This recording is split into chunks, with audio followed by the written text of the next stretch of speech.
ये जवानी बहुत काम वेदना प्रदान करने वाली है, इसलिए इसमें बहुत गलत काम हो जाते हैं, बड़े पाप बन जाते हैं। बड़े भाग्यशाली हैं जो अपने यौवन को पवित्र रखा।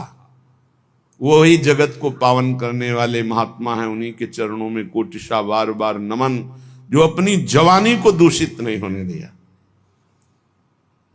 जिनकी यौवन अवस्था परम पवित्र व्यतीत हो गई। उनको क्या कहना, देर नहीं लगेगा, सिद्धावस्था आने में देर नहीं लगेगी। ये जो यौवन है बहुत बहुत ही मदांध करके, धर्म भ्रष्ट कर, किसी का भय नहीं मानता, न भगवान का, न गुरु का, न शास्त्र का, बस मनमानी आचरण। फिर जो दुर्गति के आचरण हुए उन्हीं के मिटाने में पूरा जीवन लग जाता है।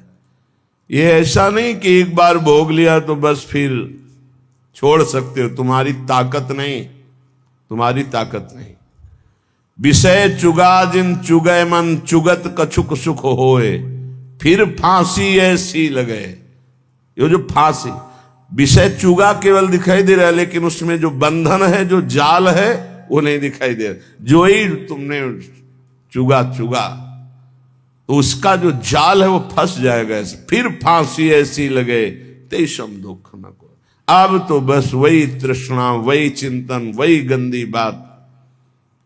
इसलिए यो व्याघ्री योषिता विस्मी व स्वादन्नमर्थम महा, जो अपनी जवानी को पवित्रता से निर्वाह करने के लिए काम भोग की बात, काम भोग की क्रिया, काम भोग का चिंतन, ये भयंकर विषधारी सांप के समान समझता, नहीं काट लेगा, जहर चढ़ जाएगा। और स्वादन्नमर्थम विषमी व, जितने ही स्वाद के पदार्थ हैं, बड़े स्वादिष्ट लगने वाले, ये सब विष हैं। ये नीच रसेंद्री खा खा के पुष्ट होती है और जनेन्द्री आदि से पाप कराती है। श्रीपाद कह रहे हैं जीवन प्रभु के क्रंदन के लिए मिला है, रो रो कर व्यतीत करने के लिए मिला है। यही दोष हमको प्रभु का प्रेम प्राप्त नहीं होने देते। जवानी को संभालो, पवित्र रखो। कैसे? बोले विस्म्यु स्वादन्नमर्थम, ये जो स्वाद अन्न पाने की चाहत हो गई है बहुत खतरनाक है। ये रसगुल्ला नहीं है, ये बिस्गुल्ला है। जितना खाओगे अच्छे अच्छे पदार्थ, उतना ही भोग वासना बढ़ेगी। जितना भोग क्रिया करोगे, किसी की जरूरत नहीं, अपने आप नष्ट हो जाओगे। कोई किसी को मारता नहीं, अपना कर्म ही हमारा नाश कर देता है। इसलिए विस्म्यु स्वादन्नर्थम, स्वादन्न के लिए विष के समान उसको देखो। जवानी को पवित्र रखने के लिए भोग क्रिया, भोग चिंतन, भोग वार्ता, इसको ऐसे समझो जैसे फुफकारता हुआ काला सर्प हो। बस नजदीक गए तो डस लेगा, जहर चढ़ जाएगा। नर्थ प्रायम साधु लोक मिलनम सर्वार्थ विभ्रंशवत, ये महाअनर्थकारी असाधु आचरण करने वालों से दूर रहे, इनका कभी संग न होने पावे। जो जनेन्द्री रसेंद्री के गुलाम हैं, इनका संग न होने पावे, नहीं ये संग नष्ट कर देगा। संगम त्यजेत, इनका संग ही त्याग दे। सर्व संगोपहो हिमाम, सत्संग के द्वारा प्राप्त विवेक से सात संगों का त्याग कर दे, जो भजन रंग में बाधा पहुंचाने वाले हैं। डरना नहीं चाहिए। जैसे रिश्ते, नातेदार, संबंधी, मित्र, संसार के और परिजन, यदि ये हमें प्रभु से विमुख करते हैं, ये प्रभु की निंदा करते हैं, भक्ति की निंदा करते हैं, भगवत मार्ग की बाधा खड़ी करते हैं, तो हम मन से प्रणाम करके इनमें भी भगवत भावना करके पर इनका कभी संग संभाषण नहीं करेंगे। श्रीपाद के अनर्थ प्राय मसाध लोक मिलनो सर्वार्थ विभ्रंशवत, ये अनर्थ पैदा करने वाले असाधु भगवत मार्ग के विमुख जो है, इनका कभी संग मत करो। ये आपके परमार्थ स्वार्थ सबका नाश कर देंगे। बहुत सुंदर कभी कभी कृपा होती है और अवहेलना हो जाती है कृपा की। फिर जीव जो पछताता है, अब जो हृदय में बिना भजन किए आनंद की स्फूर्ति होती है गुरुजनों की कृपा से, तो उसको रोकने के लिए तप की, साधना की, संयम की बाड़ लगानी चाहिए। नहीं तो चढ़ के मैन तुरंग पर चलिबो पावक माए, यही प्रेम पंथ अति कठिन है, सबको निभत ना है। भक्ति ईर्ष्या का विषय नहीं, जो ईर्ष्या करते हैं। जैसे कल या परसों एकांतिक में एक भक्त भाव वाले बहुत प्रवीण, वो कह रहे थे कि आपसे जब कोई हंस के बात करता है या आपका कोई सत्संग सुनता है तो मुझे बहुत जलन होती है, लगता है सिर्फ मेरे महाराज जी हैं, इनसे कोई बात नहीं करेगा। वो भाई भाव तो तुम्हारा प्रीता कहे, लेकिन ये संसारिक है। जो हरिवंश को नाम सुनावे, तन मन प्राण तासु बलिहारी। ये भक्ति का, हमारे गुरुदेव को, हमारे इष्ट को जो पुकारे, जो सुने, जो देखे, उसकी चरण रज लेके माथे पे आ, धन्य है आप हमारे गुरुदेव से प्यार करते हैं, हम आपको प्राणों से भी अधिक प्यार करते हैं। जो हरिवंश उपासक सेवै, सदा सेवं ताके चरण विचारी। ईर्ष्या थोड़ी, ये कोई सांसारिक मार्ग थोड़ी है। हमारे प्रभु का यश गा रहा है, हमारे प्रभु का नाम जप कर रहा है, तो हम उसकी जूठन लेंगे, उसका चरणामृत लेंगे, उसको बार बार प्रणाम करेंगे। नर्थ प्राय मशाद लोक मिलनम सर्वार्थ विभ्रंशवत। अगर कहीं ऐसे असाधु भाव वाले, चाहे माँ हो, पिता हो, भाई हो, बंधु हो, रिश्ता हो, नाता हो, कुछ भी हो, जो हमें प्रिया प्रीतम से विमुख कर दे, बहुत अनंत जन्मों से भटकने के बाद आज मार्ग मिला, और मार्ग में आकर के नहीं नहीं, कदापि नहीं। नर्थ प्रायमसाद लोक मिलनम सर्वार्थ विभ्रंशवत। कोई भी हो, अब दांव लगा है प्रिया प्रीतम के मिलन का, अब गुंजाइश नहीं है, अब नहीं। कोई भी हो, अपना मन, अपना प्राण भी त्याग करना पड़े तो कोई बात नहीं, प्राण भी त्याग कर देंगे, लेकिन प्रिया प्रीतम को नहीं। किंचन मात्र परिग्रहम गृहमिव स्वात्मेन्द्रियम शत्रुवत। मुझे किंचन मात्र भी वो परिग्रह, वो दान, वो संग्रह नहीं करना जिससे हमारे प्रिया प्रीतम छूट जाए, उसी का चिंतन चलता रहे। नहीं, जो परिग्रह, जो दान, जो संग्रह प्रिया प्रीतम से विमुख कर दे, महाअनिष्टकारी, मुझे नहीं स्वीकार करना। किंचन मात्र परिग्रहम गृहमिव स्वात्मेन्द्रियम शत्रुवत। दुश्मन के समान देखे परिग्रह को, क्योंकि वो प्रिया प्रीतम से विमुख कर दे। मन्नेत प्रणयी हरौ सहि वसेत साध्वत्र वृंदावने। वही वृंदावन में मेरी मान्यता है कि वास का उत्तम फल प्राप्त कर पाता है, जो जवानी को दूषित नहीं होने देता, जो स्वाद अन्न में विषवत भावना रखता है, जो परिवार सुहृद मित्रगण जो भगवत विरोधी भाव प्रकट करते हैं उनसे बिल्कुल दूर, सर्वार्थ विभ्रंशवत, ये सब कुछ नाश कर देंगे, ऐसे भागो दूर। किंचन मात्र परिग्रहम गृहम स्वात्मेन्द्रियम शत्रुवत। अपनी इंद्रियों के भोग विलासिता का कोई भी परिग्रह, कोई भी दान पुण्य ऐसा न स्वीकार करे जो प्रिया प्रीतम से विमुख कर दे। मन्नेत प्रणयी हरो सही वसेत साध्वत्र वृंदावनम। वही साधु स्वभाव वाला वृंदावन वास का परम उत्तम लाभ प्राप्त करता है। संत वाणी, महापुरुषों के वचन भगवत प्राप्ति को बहुत जल्दी प्रकाशित करते हैं, पुष्ट करते हैं। उपासक ये समझ ले कि ये चार बातें बड़े ही भाग्यशाली को प्राप्त होती हैं। पहला मनुष्यत्व, दूसरा धर्म श्रवण, तीसरा विशिष्ट श्रद्धा और चौथा संयम पूर्ण परमार्थ। मनुष्य शरीर ये किसी कर्म के फल से नहीं मिला है, भगवान की कृपा से मिला है। कबहू ककरि करुणा नर देही, देत ईश बिनु हेतु सनेही। बड़ी कृपा, दुर्लभो मानुषो देहो, जगह जगह शास्त्रों में आया है। मनुष्यत्व, बड़े भाग्यशाली जिनको मानव देह की प्राप्ति हुई। मानव देह प्राप्त करके दूसरा महाभाग्य सत्संग, धर्म श्रवणम, धर्म शास्त्र से युक्त सत्संग। मनमानी एक दक्षिण की वार्ता, एक उत्तर की वार्ता, कोई तुकतान ही नहीं मिल रहा, क्या कहना चाहते समझे में नहीं आता, बताना क्या चाहते हैं। तस्मात् शास्त्रम प्रमाणम ते, शास्त्र प्रमाणित महापुरुषों से प्रमाणित जो वाक्य उसे सत्संग कहते हैं। अपना अनुभव, शास्त्र सम्मत महापुरुषों के अनुभव, इन्हीं की चर्चा को सत्संग कहते हैं, मनोरंजन को सत्संग नहीं कहते।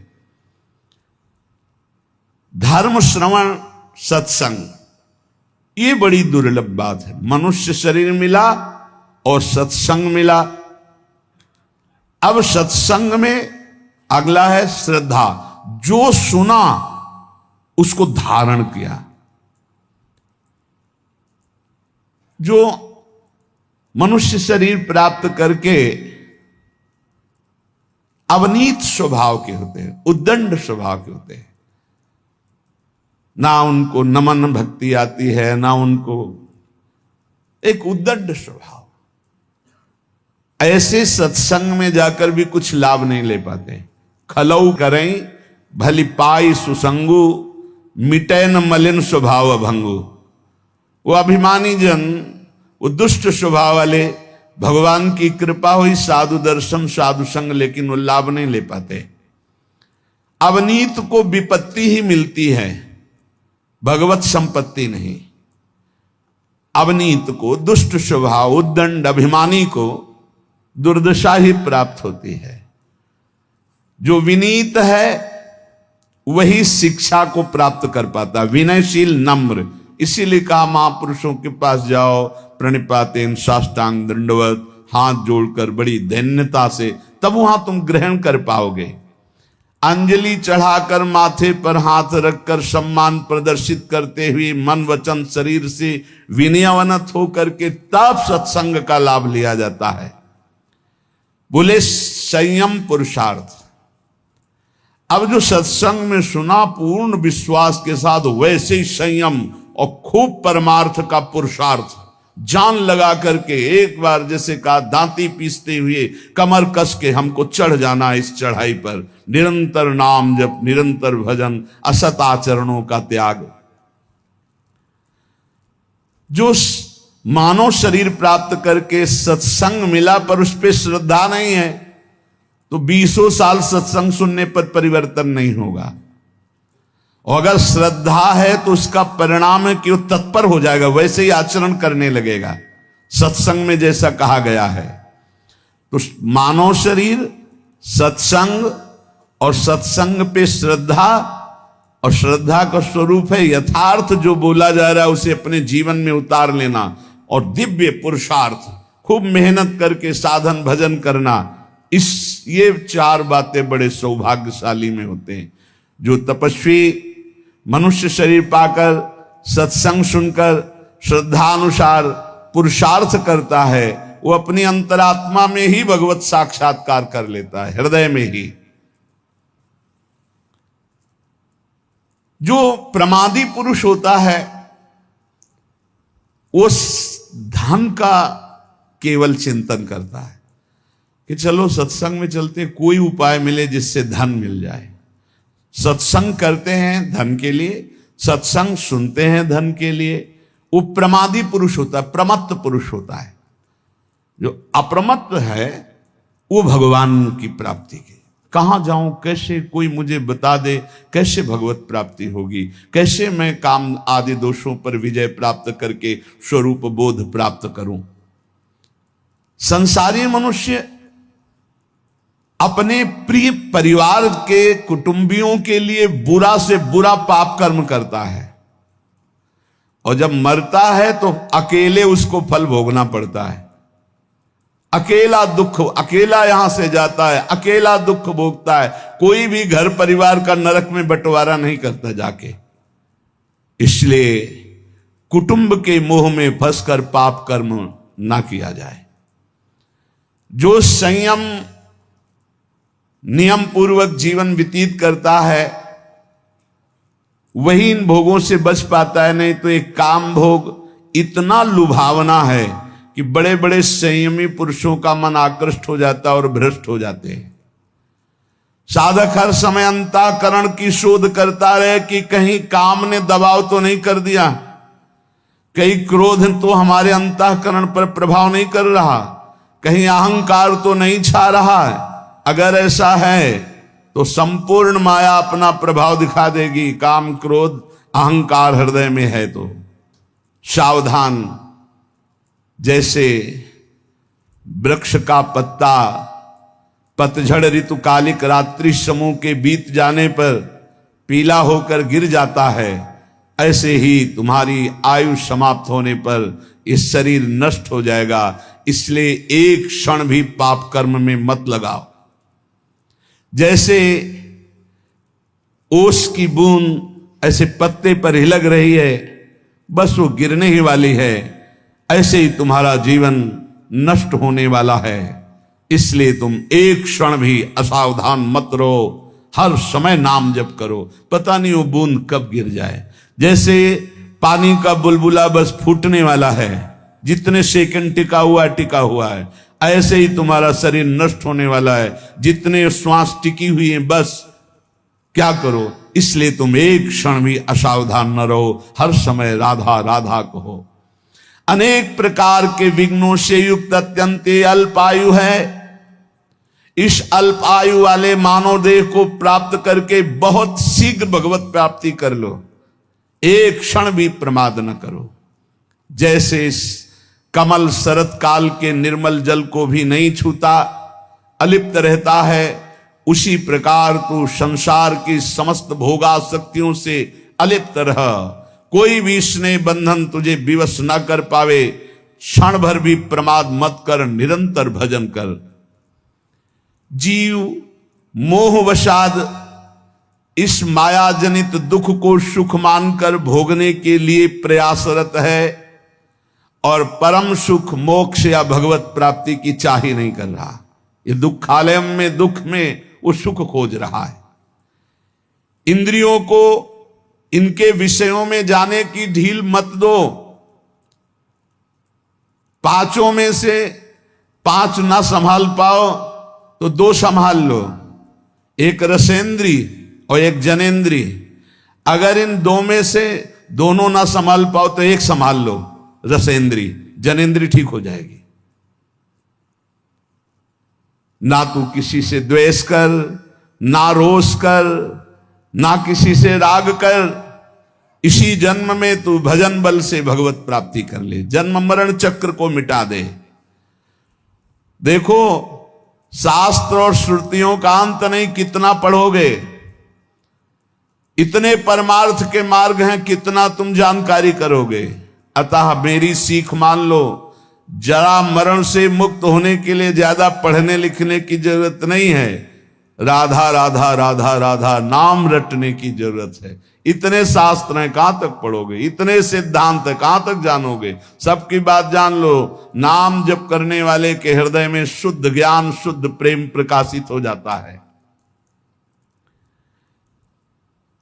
यदि तुम्हें यमदूतों से बचना है तो ऐसा दुर्वचन मत बोलो कि किसी का हृदय घायल हो जाए। ऐसे हैं बोलने वाले कि बिना बाण के हृदय को घायल कर दे। किसी की जीविका को मत छीनो कि एकांत में बैठ के रो दे। देख लो, अगर यमदूतों से बचना है, किसी को ऐसा मत बोलो कि एकांत में बैठकर तुम्हारे वचनों को याद करके दुखी हो जाए।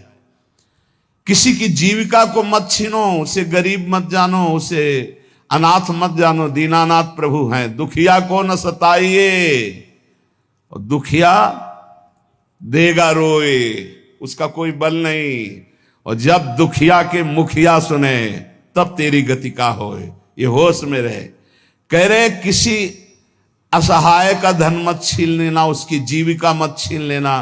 वो असमर्थ है, वो जितने आंसू गिराएगा तुम फिर उसका हिसाब नहीं दे सकते हो। इसलिए धर्म से रहो। धर्म का स्वरूप है शास्त्र के अनुसार जीवन, दूसरों को सुख पहुंचाना। अधिक क्या कहूं, जो अपने से प्रतिकूलता का व्यवहार करे उसके साथ कभी प्रतिकूल व्यवहार मत करो। जो अपनी शारीरिक चेष्टाएं हैं उज्जवल हो, न्याय युक्त हो, धर्म युक्त हो, कभी यमराज के दूत तुम्हें छुएंगे भी नहीं। अरे साधक, ये रसेंद्री को सुधार लो। अलग अलग महापुरुष कहे ये स्वादिष्ट भोजन नहीं, ये पूरा जीवन बर्बाद करने वाली वस्तु है। खाते खाते मर गए,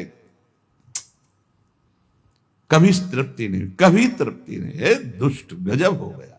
भोगते भोगते मर गए, कभी इतना ही कहती कि बस आज क्या ये हाथ ऐसा ऐसा बना ले, ये वो, खाते खाते पूरा जीवन व्यतीत हो गया। हाँ खाओ, पचाओ, बस सोचो जरा, कभी उबो यार, खाते खाते उबो, कभी भोगते भोगते उबो। बहुत बहुत विचित्र है, बहुत विचित्र है। रसेंद्री इसीलिए बार बार महापुरुष कह रहे स्वादिष्ट भोजन से बचो, ये जीवन का नाश करने वाला है। ये कोई सौभाग्य नहीं कि हमें मनमानी बहुत सुंदर भोजन मिल रहा है। देखो स्वाद के चक्कर में ही मछली फंस जाती है। वो कांटे में होता है चारा, चारे के लोभ से ऐसे उसको कांटा नहीं दिखाई देता, चारा दिखाई देता है। ऐसे ही साधक, स्वादिष्ट भोजन के अंदर एक कांटा है, आसक्ति भोगों की, जो जनेंद्री को प्रबल करके वासना में लगा देगी। और सुनो, किसी के रूप में मत फंस जाना।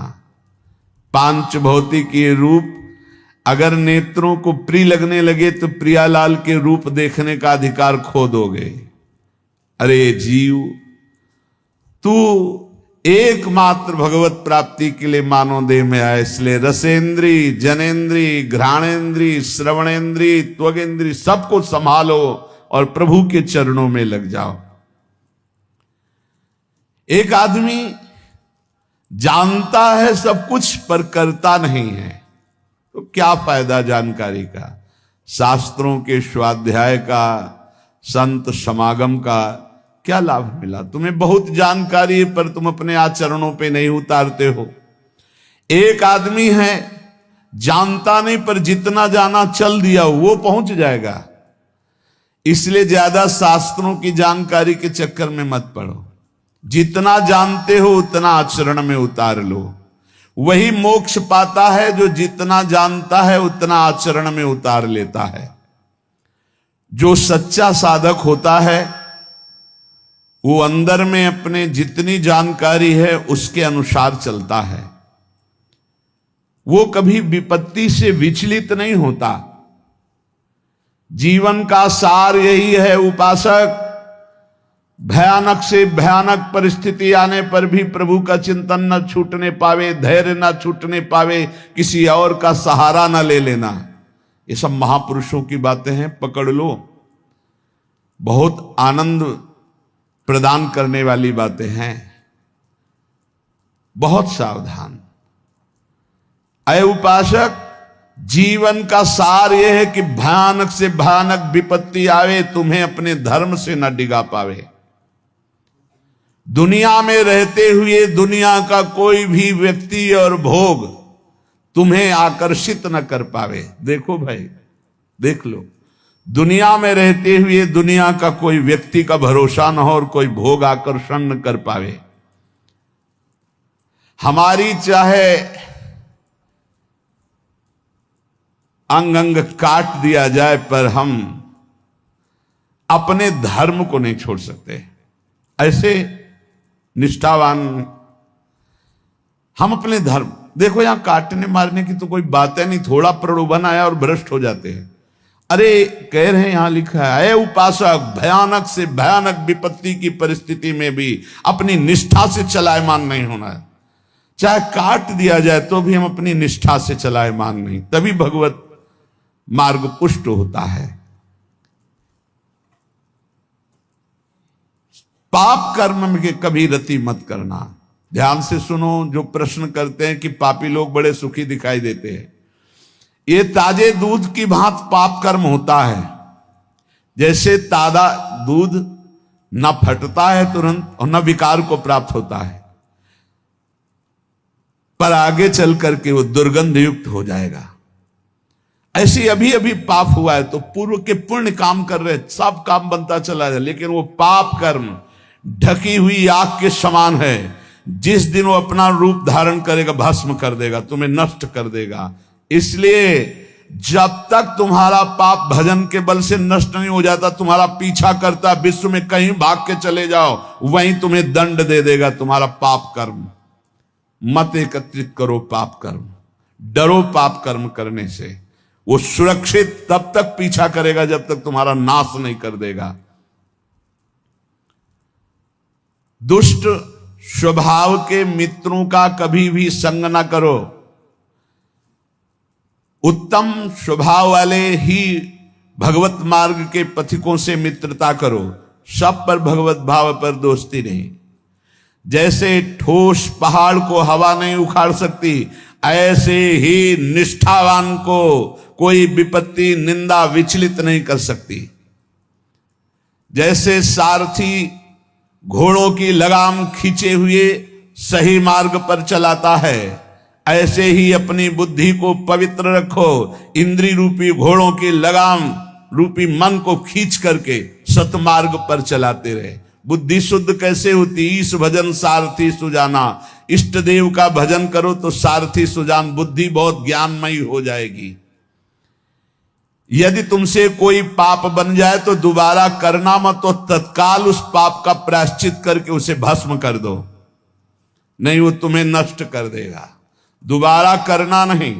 और जो हो गया है उसका महापुरुषों से पूछो क्या प्रायश्चित है, और वो जो बता दे वही कर दो, उससे भस्म हो जाएगा।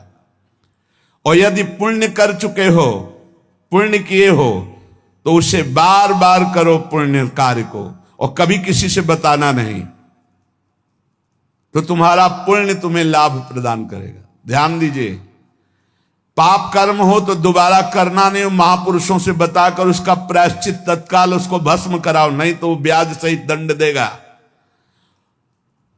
और पुण्य किया हो तो किसी से बताना नहीं, और बार बार सुकृत धर्म आचरण करो, वो तुम्हें महासुख प्रदान करेंगे। लेकिन पाप करोगे तो कोई जान भी नहीं पाएगा, पुण्य करोगे तो माइक से हल्ला मचाओगे, 4 लोगों को बताओगे, पोस्टर भी छपवा देते हैं। इससे क्या होगा? सब खत्म हो गया। जितने लोग देखते जाएंगे सुकृत के अधिकारी हो जाएंगे, तुम्हारा सारा सुकृत नष्ट होता जाएगा। सिद्धांत को समझो, पुण्यात्मा पोस्टर नहीं छपवाते। यदि पुण्य बन जाए तो कभी जबान से मत कहो किसी को कोई जान न पावे, पर अहंकार और चैन नहीं लेने देता, वो बताता है। एक भगत जी आए तो बार बार बीच में एकांतिक में बोल उठते, भारत के जितने तीर्थ हैं 5-5 बार गए हैं हम। ठीक है, फिर बीच में बद्री नारायण कहां कई बार गए हम, कई बार। ये अहंकार देखो, शास्त्र संत महापुरुषों के वचन, पुण्य करो जबान से न निकलने पावे, कोई जान न पावे, और पुण्य बार बार करो और भगवान को समर्पित कर दो।